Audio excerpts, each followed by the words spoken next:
Mega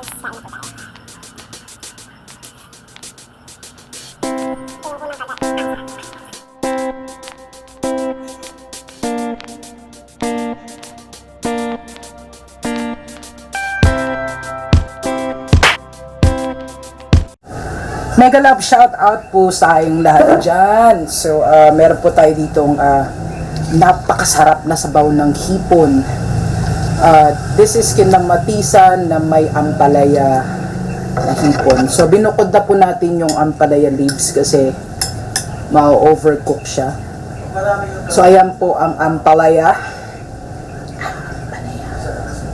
Ampalaya is good sa health. So, syempre, ang sabaw po ng hipon ay napakasarap po talaga.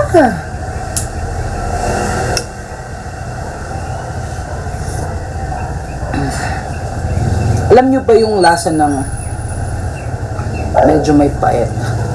Ang sarap. Tapos meron po tayo dito bagoong na may sili. Hindi ko pa pala napipiga ang ating kalamansi.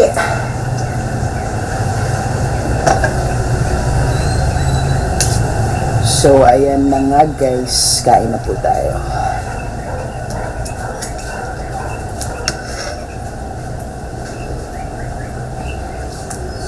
Ito yung unang kagat. Ang sarap.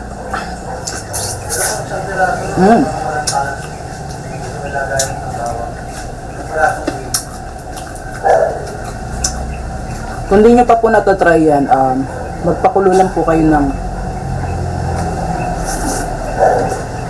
kamatis, luya, sibuyas. Make sure po na lutong-luto yung kamatis.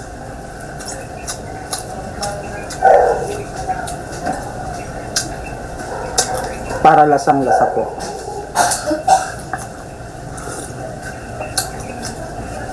At dahil tag-ulan at maraming inuubo,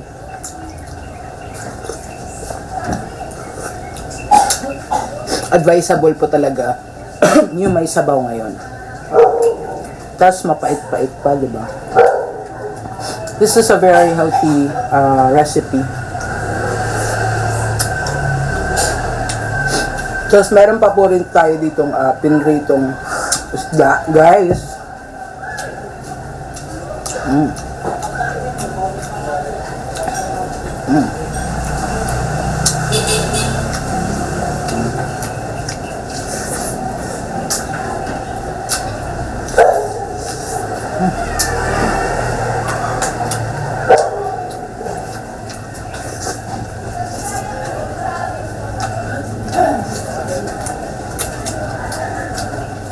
Kain po.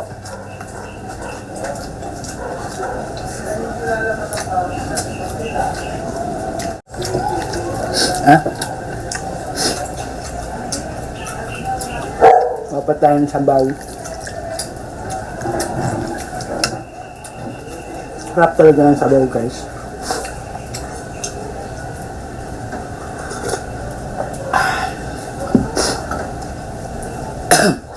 The best ever.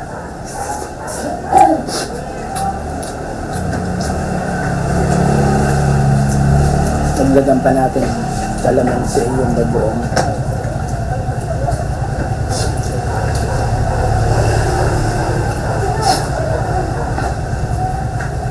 Ayan guys, fried tuna.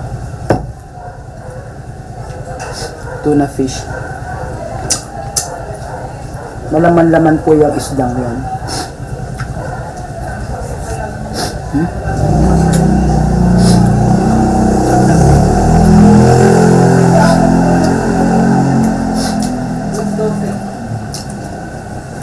Wala ka na nga hanapin pang iba, sabi nga nila.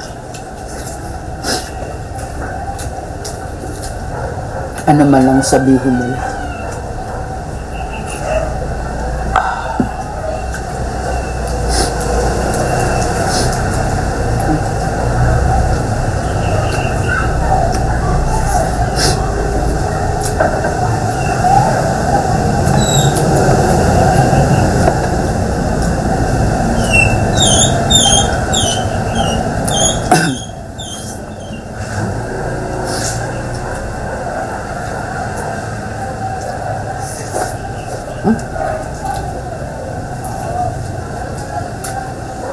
Matagtik yung nahapding pawis, guys.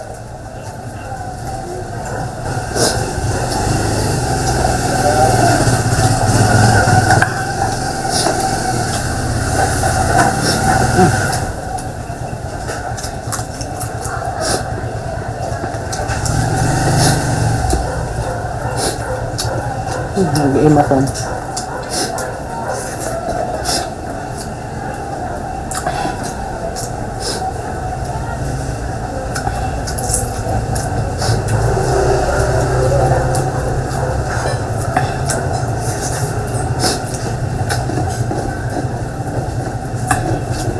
Try nyo to, ang sarap.